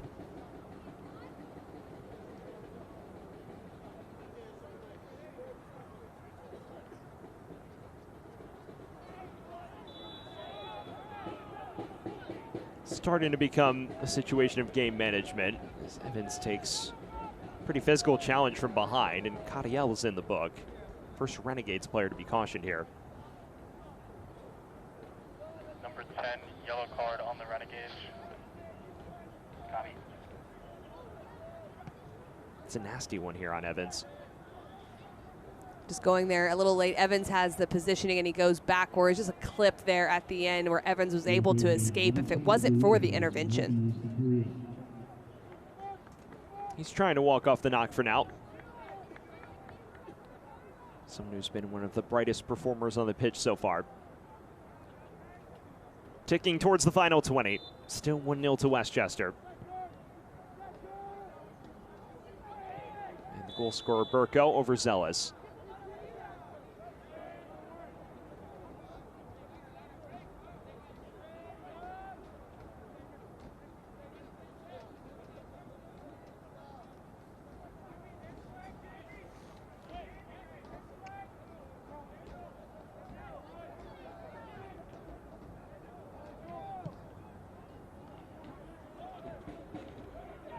Here's Rosero.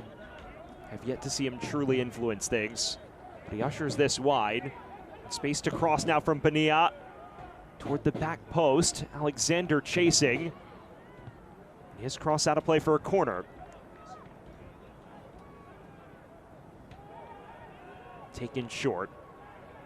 Now back for Alexander. With options in the mix.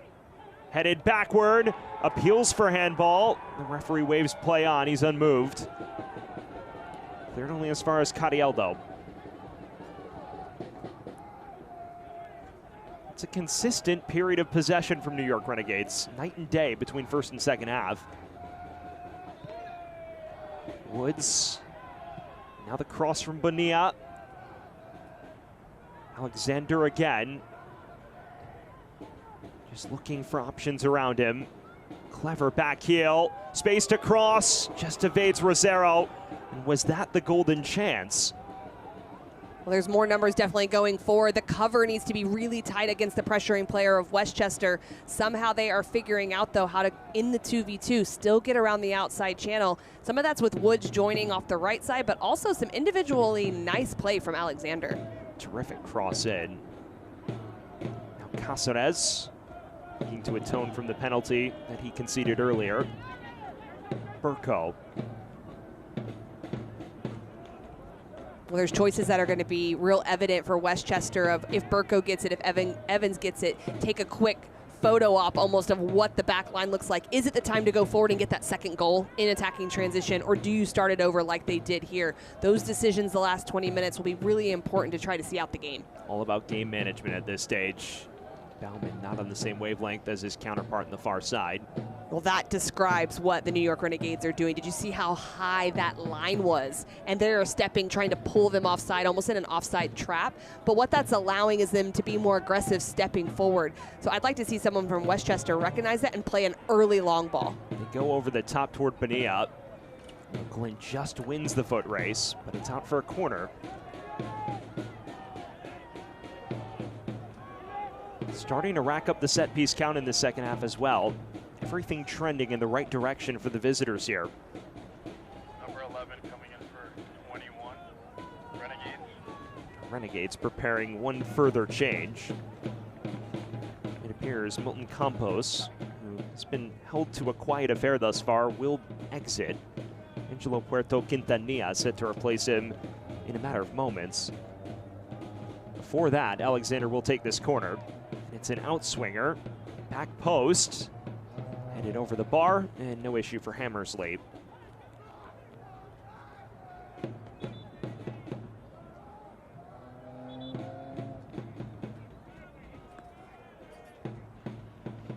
And there is a player down for Renegades.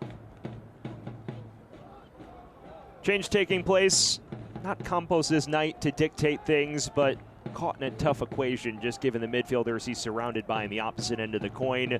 He's replaced by Angelo Puerto Quintanilla, the 21-year-old. But the defensive side of the work that he did was really important, making sure the line stayed tight. He had to cover a lot of east to west area in that 6 role because he was the lone 6 by himself. I would assume this is more of an attacking substitution just to get more numbers and attacking flair higher up the field as they push. Puerto Quintanilla, a listed forward. He logged the only assist of the match last year for Renegades in the U.S. Open Cup.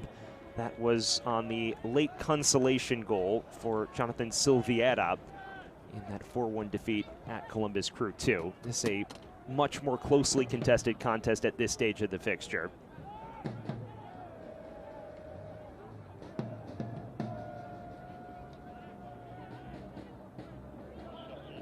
Makic receiving it back. Armas looking to switch the play. It's a tremendous ball wide for Jimenez, who couldn't take it down.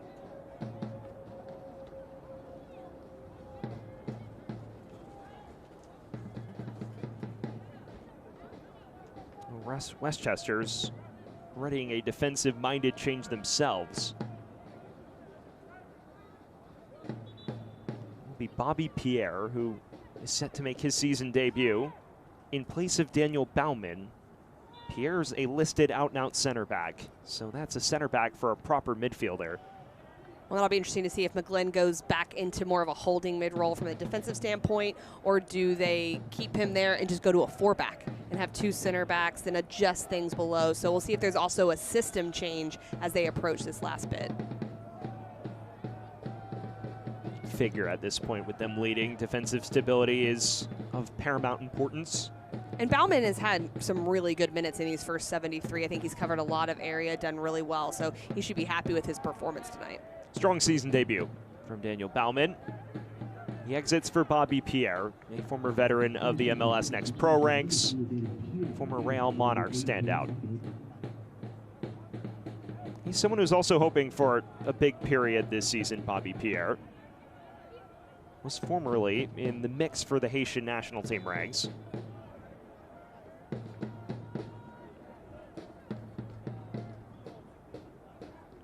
Here's Evans looking to dart through traffic. Just about muscled off it, but it's run down by Burko.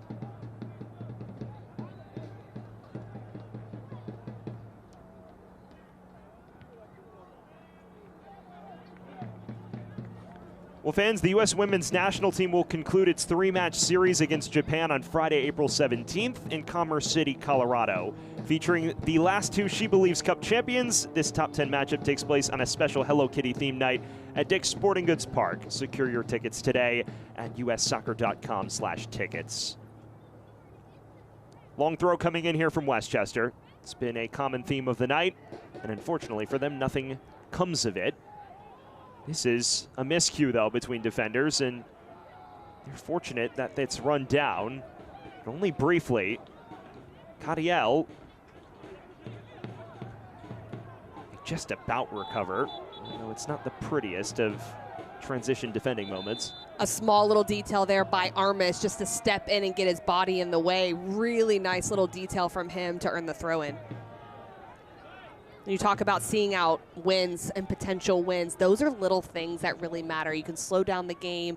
You have the intervention that you don't allow them to get more numbers forward. It's all the little details that get you the wins. And to your point, a season ago, transition defending moments and just general defending was the weakness. 59 goals allowed, the most in USL League One. And talking to the coaching staff last year, the biggest theme of that was about 60%, or a little over 50 is probably more appropriate, of the goals were goals that the coaching staff felt were preventable. That's counterattacking moments, set piece, individual mistakes. That's been the primary focus of George Jokai on emphasizing that. And he said he's brought in players who are willing to run relentlessly to cover ground in situations like these. This is a switch of the play wide. It's cleared only as far as the edge of the area.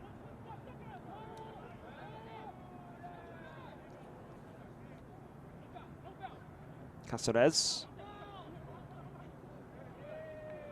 Bit of craftiness from Puerto Quintanilla.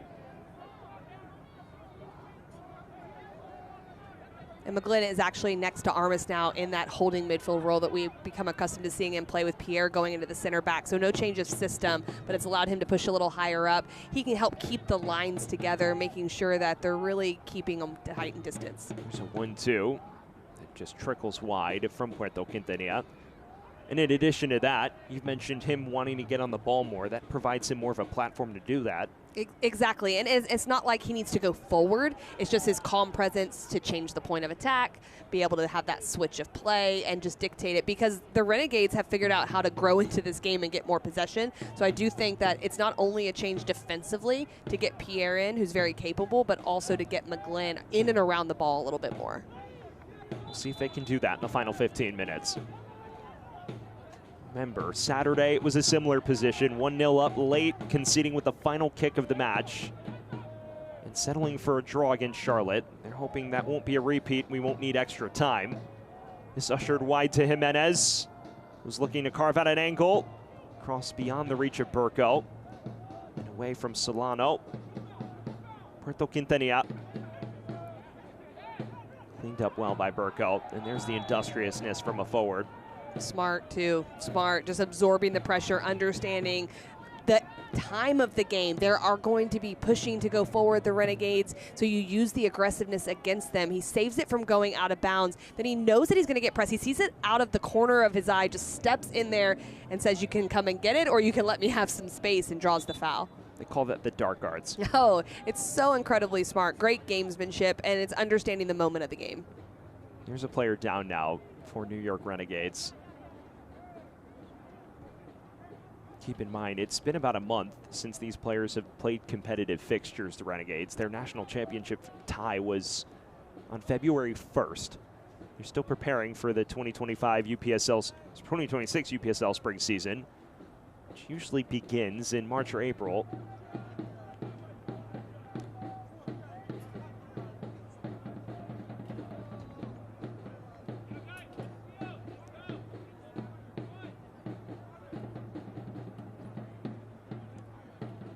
They will check on the player on the touchline.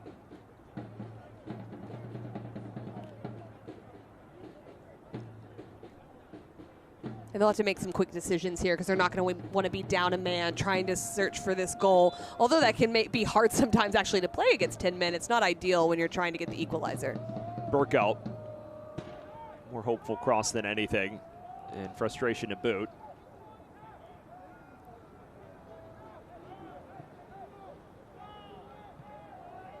For all of their possession and all of their moments in the first half, it's still a 1-0 scoreline, and Renegades for periods of this second have been in the ascendancy. They've definitely grown into the game, still playing out of the same system, but just going a little bit more forward. Some substitutions have come in and really had an impact. Puerto Quintanilla looking for the return ball now, and he does get there. Puerto Quintanilla cutting inside on his left. It's saved by Hammersley. And just about not clear, albeit unconvincingly. Rosero's cross, and no one there in white to greet it. That the most promising moment of the match for Renegades. And it came out of great buildup as well. It wasn't a hopeful attack from them. It was a really direct ball down the wide channel and great individual play. And then you've got Rosero sneaking in as the sub coming back in after he went off the field to join for the second chance opportunity. As we tick on, Renegades continue to ask more questions, and the questions become increasingly pressing with each involvement going forward. This is by no means settled.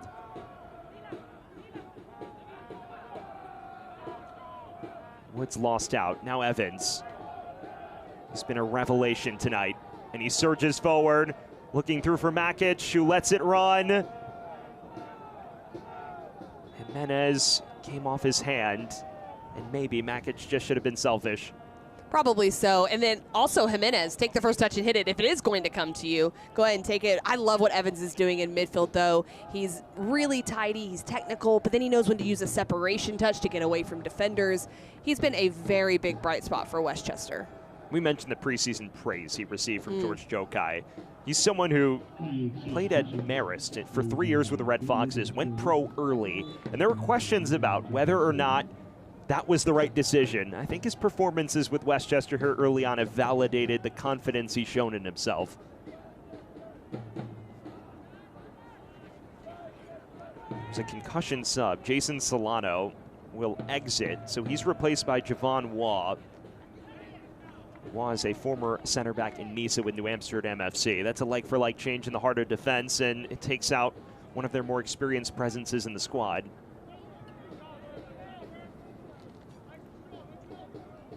This was a major moment of opportunity for New York. Oh, it certainly was. It was a great direct ball in the wide channel. Puerto Quintanilla gets in the wide space. He shows composure to go around Noah Powder. He has the area he's trying to pick out is that back post area. He needs to bend it outside the post to get it to go in, but well done by Hammersley to stay strong. It's a quality stop. And inside the final 10 minutes, there are definitely moments of enjoyment from the visitors. Burko. Each passing second, it feels that much more like Westchester needs a second goal.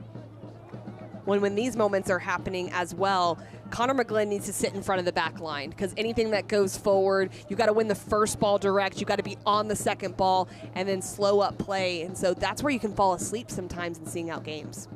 It's Armas with another chance for a long throw. This one flicked on. McGlynn gets a touch, fell to the edge of the area. Still loose for Burko! And he may have just wrapped it up. A brace for Burko, and Westchester with much coveted insurance. Or you can just not worry about it and score a goal on the other end. And I think you've got one of two options. They decide to go for it, make the most of it. The long throw from Armas has been a weapon all evening, helping it on. Connor McGlynn helps it on, and then that initial volley. But Burko's just alert. He comes right to his feet. But that's what a poacher goal scorer does, a center forward. They have to have their feet ready. He certainly did, and he enjoys the celebration. Westchester 2, Daniel Burko 2, New York Renegades 0. And after long periods in which Westchester was on the back foot, the man who scored their opener bags his first out of open play for the club. Someone who was regarded as one of the top prospects in the incoming pro class of 2026 in the MLS Super Draft, but went undrafted, and he may be a hidden gem that clubs have missed out on. Maybe it'll all open up for Westchester now. Makic, 13 goals a year ago in an all-CAA first-team campaign with Hofstra. Not to mention the tournament performance that was nothing short of exceptional. Got one over on his former team in Syracuse and continued to push on during that upset of Vermont in the second round. He's someone with bags of potential. Well, I like the partnership he's had with Evans. I think they complement each other very well in this game out of the 3-5-2 that Westchester is building out of. Just good movement off. He plays more of that back-to-goal striker role where Evans buzzes around, but he's been really nice in front of goal, showed some composure as well. And as a former attacking midfielder yourself, I'm sure that type of forward was your favorite to play with because of how they open up space. I love that. If you're testing the line vertically, if you can hold up play that allows players to get underneath it, I definitely love that as an attacking midfielder because they not only create space for you, but they also can give you the ball in a position where you can go into the attack as well. Daniel Burko and Kyle Evans starting to establish a partnership that Westchester fans might love the rest of the season. And as we approach the final 5 minutes, there's a lot less nerves in this than there was 5 nights ago.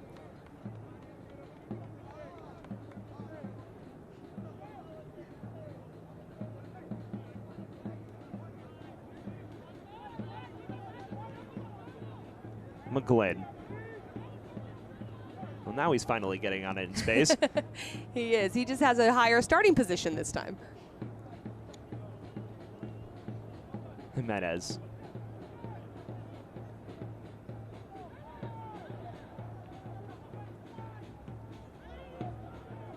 Loose from Hammersley. Puerto Quintanilla. McGlynn there to break it up.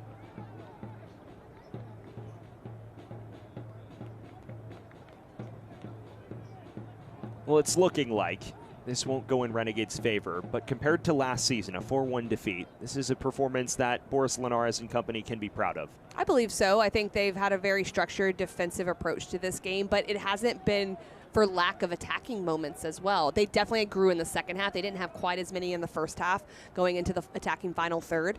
But I do think it's a step in the right direction for them. You can see the individual talent they have, but also the tactical setup that put them in a position to make this close and to potentially succeed. It is a squad that prides itself on its ability to score early. That did not happen in this match. They were on the back foot for the lion's share of the first half. But you get the sense that the fight they showed and the chances they had in the second half, that they could push on and make noise again in the UPSL Premier campaign. Scottiel. Woods is shoved off it, just a goal kick.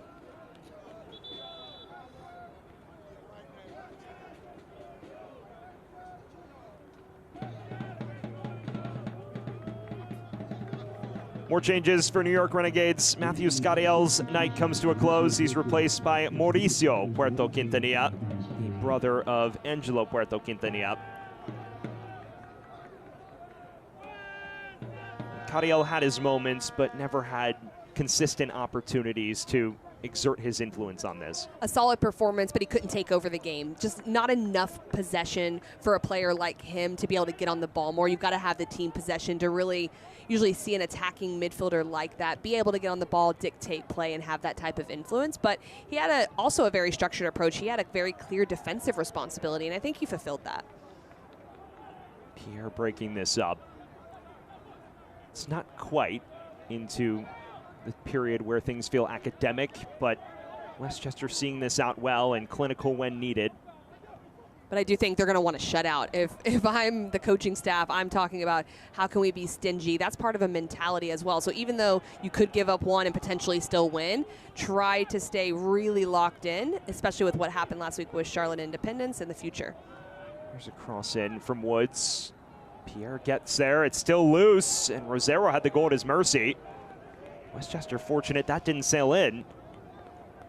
It's winning initial balls, the first ball, the second ball, allowing service in. Just the pressure's not close enough in the wide channel. He's able to take one step, not even a step, and get that service off. The pressure has to be tighter for Makic, and then Rosero honestly has to do better.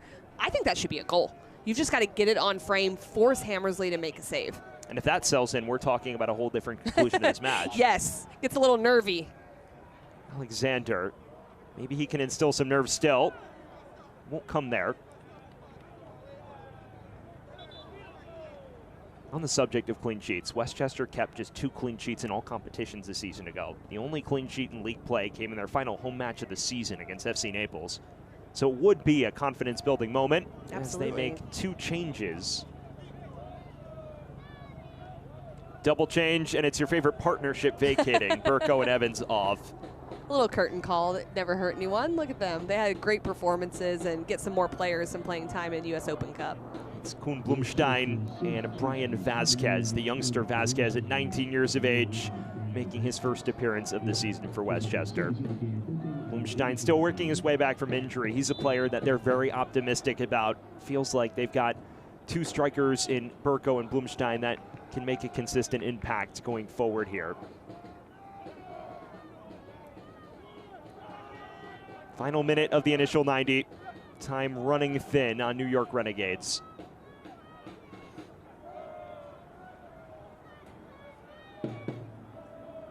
Powder. Goes down. He's clutching his knee briefly. Puerto Quintanilla. Mauricio Puerto Quintanilla there. Makic going step for step. Here's Vasquez. The 19-year-old is fouled.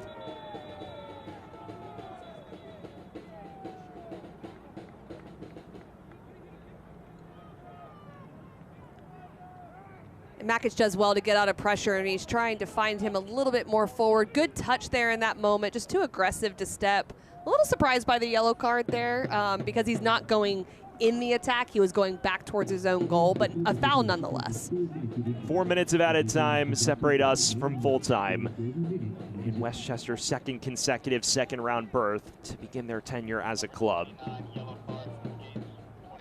It's a side that, should they win here, will remain unbeaten against lower league sides in U.S. Open Cup competition. Won both their fixtures last season against Motown as well as New York Pan Cyprian Freedoms, and Samuel Cáceres booked in the dying embers of this.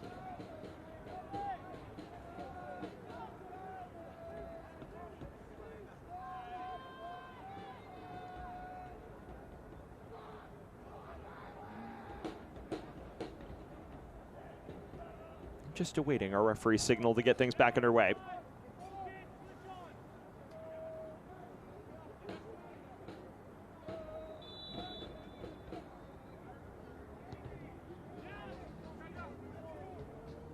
Blumstein loses his footing.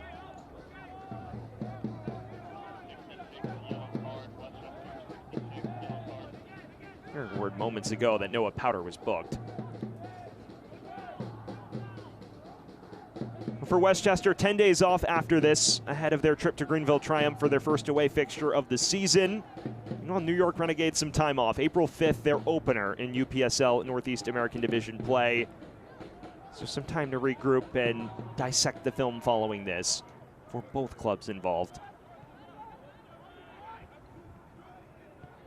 There's a low cross from Mauricio Puerto Quintanilla, and it's dragged wide. Not a bad attacking shape. A lot of runners in the box, 5 to be exact when that cross comes in. Rosero just overrunning the near post on that opportunity. Now midway through the added 4 minutes. Should this end the way we think it will? It could be a busy week when Westchester returns to competition. March 29th, their league fixture, and then the Open Cup is midweek after that. So it'll be a loaded stretch, but 10 nights off to regroup after a busy slate to open their season. I think if you told George Jokai a win, a draw, and a defeat, he wouldn't be too displeased with that start.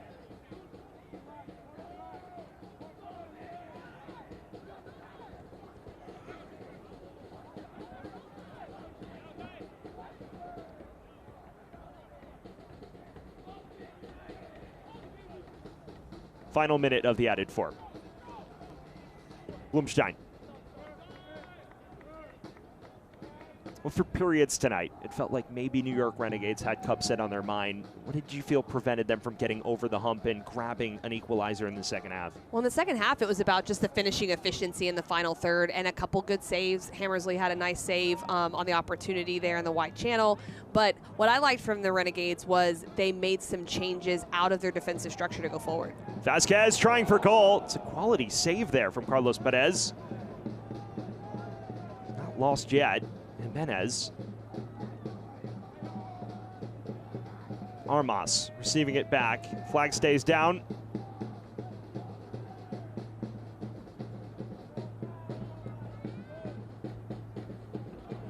Westchester can just see things out from here.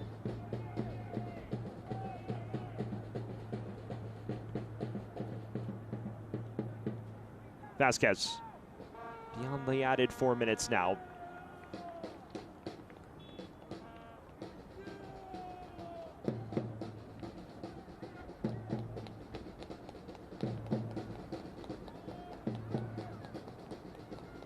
McGlynn offside. You figure that may just do it.